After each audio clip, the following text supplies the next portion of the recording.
You ever felt completely confused with your grief? Or are you new to this grief club that none of us asked to be a member of, stood here wondering what the hell is going on? Or perhaps you want to support grievers who are in your life, but you're lost for words and you don't know where to start. If you're grieving, if you're supporting someone who's grieving, or if you just want the language and the tools about grief that none of us were taught growing up, then this is the episode for you. This is my Grief 101. This is everything that I wish I'd been taught about grief long before grief became a part of me. And so if you are new to this space, allow me to introduce myself. My name is Tanya Wilkinson, and first and foremost, I sit here as a bereaved mother to my darling daughter whose name is Ngākau Raiona, and her name means lioness heart in my husband's Māori language. And I have been transformed through my grief, not just for my daughter, but also for my granddad, who we lost just, I think it was 10 or 11 months before my daughter, as well as my two grandmothers and an early miscarriage, all of which happened within the space of 4 years. And I know from my own journey, as well as the grievers who I support in my career as a certified grief and life transitions coach, just how transformational it can be when we allow ourselves to gently touch our grief, to be present with it, and when we can better support each other. And through Death on the Daily, that's what I'm here for, is to have these conversations with you, for us to be able to sit and find gentle presence with our grief, with any and all endings in life, with anything that feels tender, because all of this is a part of our beautiful selves in the wholeness of our human existence. And when we can connect into it, we suddenly realize that there are actually some beautiful gifts that we can unearth through that gentle presence with our grief. And before we go any further, I have to say that all grief is welcome here in this space. We can experience grief when we lose people, when we lose pets, when we're anticipating a loss that hasn't happened yet. For example, when we're journeying with someone who maybe has a terminal diagnosis, or perhaps we're watching them aging and there's things that are bringing up a lot of grief. We can also experience grief when we go through breakups, divorce, when we go through redundancy in our career or any ending in our career. We can experience grief through any and all endings and transitional moments in life. For example, when our kids fly the nest, or we suddenly realize our children aren't babies anymore. And grief can bring up a lot. So my invitation today is meet yourself exactly where you are, and know that this episode will always be here for you. So if you feel at any point you need to pause this episode, go and place a hand to your heart, take a few breaths and ground yourself, please do that. Listen to your body, respond from there, and know that I will be waiting as and when you want to hit play and rejoin this episode. But if you want to dive into my Grief 101 now, then let us begin. And I want to share with you today my 5 grief essentials. First up, we've got grief is more than just temporary sadness. Grief is so much more than just temporary sadness. Because grief is your internal experience of loss, it can bring up a lot, and that is okay. And our grief is a reflection of how much someone or something mattered to us. And we often think of grief as love. And if that resonates with you, connect deeply into it. For me, I love to use the image of my grief as a beacon of my love. I call my grief my tattoo that sits right over my heart.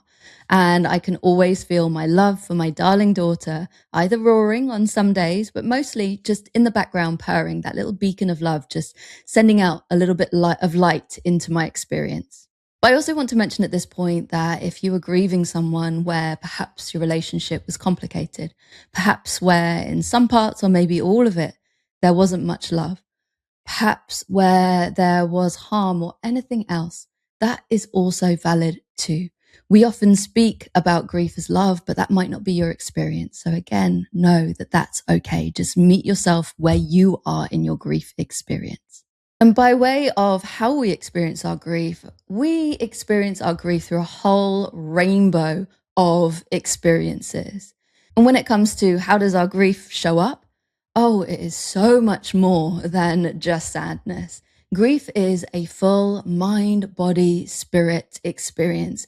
And particularly in those days where our grief is feeling like it's consuming all of us, it can be really, really discombobulating when we're going through grief, particularly in our world where I don't know about you, but I always just thought about grief as sadness, when grief can actually show up as anger or irritability, as shock or disbelief, as numbness or disconnection, as shame and guilt, as a dysregulated nervous system, feeling on edge, jumpy, hypervigilant, anxious. The reason for this one is because our body, our nervous system, registers loss as a threat. So our nervous system reacts to grief like we're in danger. It sends us into fight, flight, freeze mode. We can also experience grief through exhaustion, through brain fog, through difficulty remembering things. We can experience changes in appetite or our sleep. We can have tension within our body that shows up, as well as chest tightness and physical ache. But grief can also bring us feelings of deep love, deep meaning, deep purpose, and even deep joy. And I know this full well. I experienced the deepest of joys at so many points across this journey, not least because I have just brimming pride through my grief and joy for my darling daughter. And there are so many more ways that grief can show up. And it's also important to mention that within our grief experience, we also can experience what's called secondary losses. So these are losses that are associated to the primary loss of perhaps that person or that pet. And what these secondary losses can do is they can change our relationships. We might have some friendships that we let go of through our grief, or other relationships that change, that recalibrate. It can change our financial situation. We can lose mentors, role models. We obviously lose all of those aspects of the relationship with that person. So if you're grieving, know that grief is complicated and brings up a lot. So it's really important to meet yourself exactly where you are in your grief experience, and to give yourself the care, the kindness, the compassion, the grace, and the support that you need at any one time. And in your grief toolkit, I really want you to be thinking about activities that can help you to rest, help you to soothe yourself, bring calm in, help you to have some healthy ways to also move with your grief, whether it's walking, which I love, walking through the forest. I also love cocooning in my grief and just pulling a blanket over and doing a little bit of breath work. It's really about understanding what is going to support you in any one time.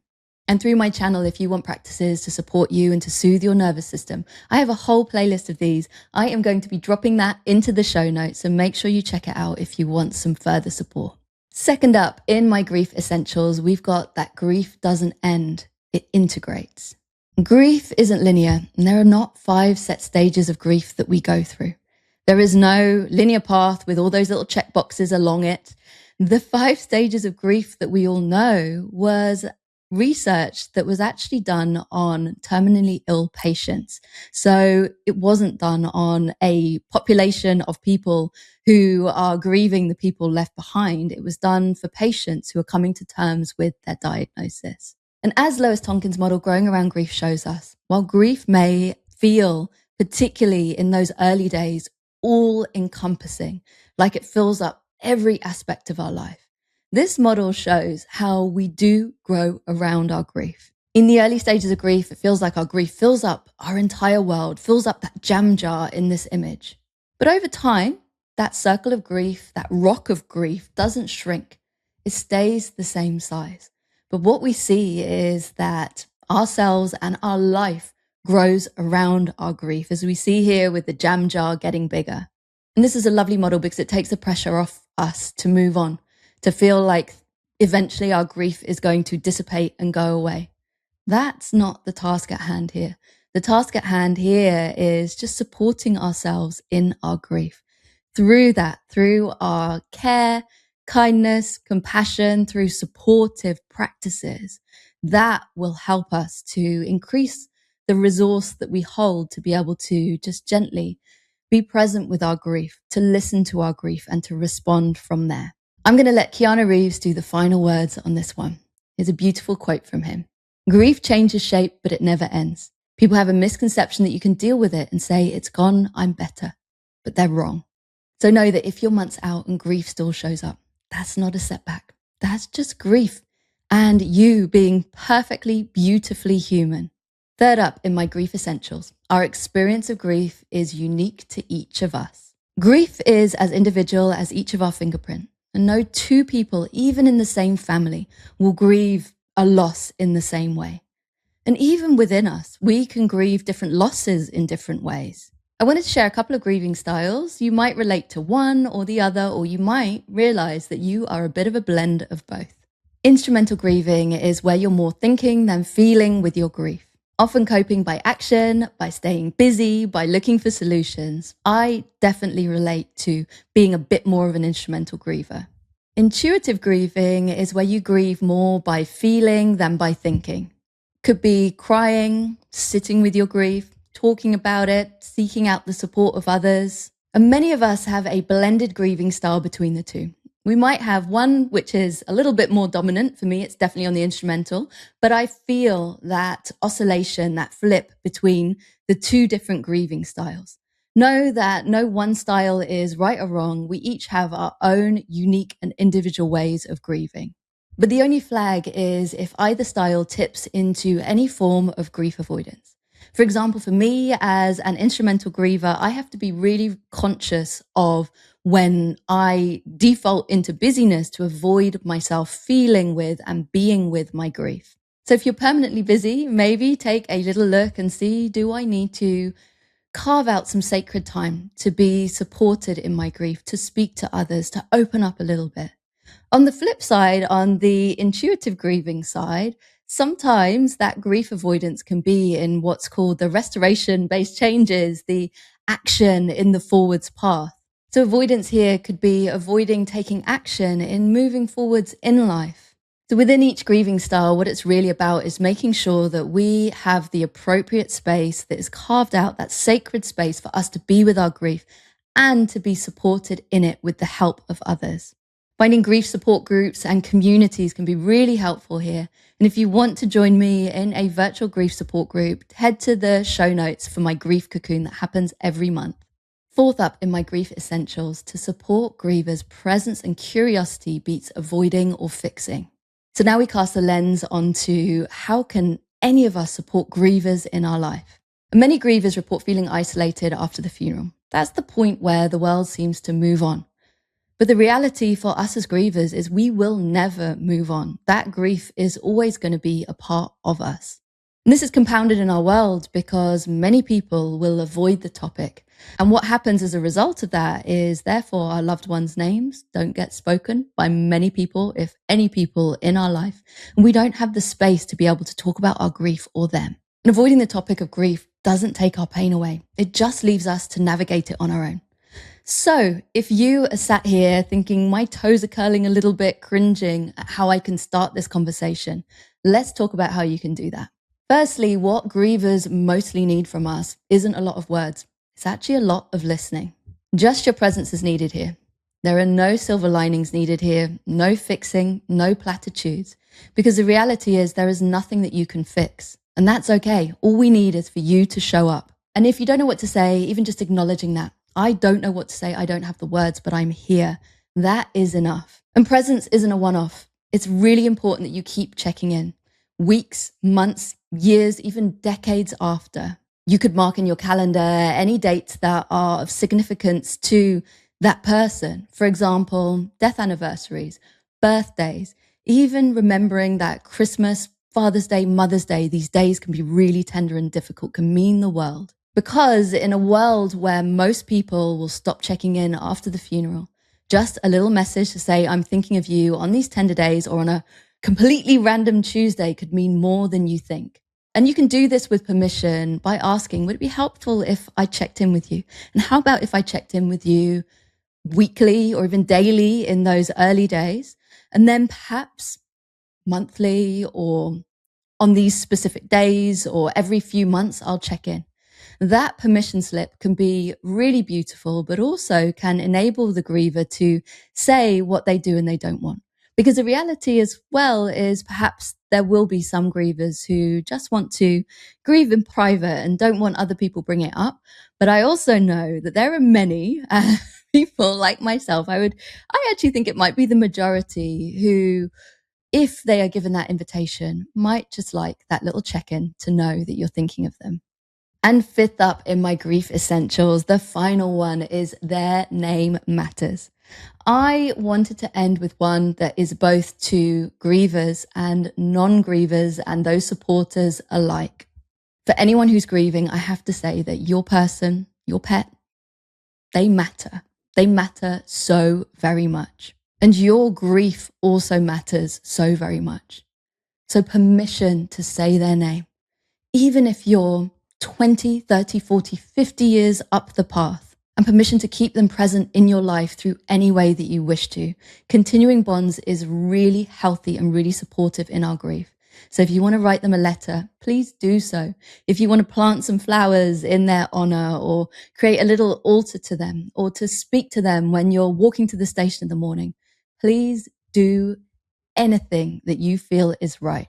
And if you're supporting a griever, know that one of the most simple ways that you can show up is by saying their loved one's name. I know from my friends who will say my daughter's name, it really does mean the world. And in some years, I can count those friends on one hand. So say their name and then give them room to talk about their loved ones in any way that is right for them. So if you're grieving and if it's been a while since you said your loved one's name, even if that while feels like it's a long time and it was a few days, a week, months, even years, permission to say their name. Permission to say it right now. And if you wanted to, you can also drop it in the comments of this video if you're watching it on a platform where you're able to. So that completes this episode of Death on the Daily and my Grief 101. I hope this has met you exactly where you are, whether that's in your grief or in things that can help you to support grievers in your world. And if you've received something from this episode, maybe also send it to someone else who needs it. As well as hitting subscribe on this video means that you will never miss an episode. So my final words to you are just to flow forwards with all of that grace, compassion, care and kindness, and to seek out the support of others as you need in your grief. We humans, we don't have to journey alone, and Death on the Daily and I will also always be here if you want a space to come to where you can feel like your grief is validated, like you can explore it gently, like there are tools here as well where you can very gently support yourself and soothe yourself through your grief. Then know that my channel is always here. I am always here. And as we complete this video, I'm sending you so much love. Thank you for joining me on Death on the Daily. If you liked this episode, it would mean a lot if you could hit subscribe. Plus, head to the show notes to find out about my work as a grief coach, and there's a grief journaling freebie there for you. Until we meet here next time, take good care of yourself and others. There's a cold fire, there's a crossfire, and there's something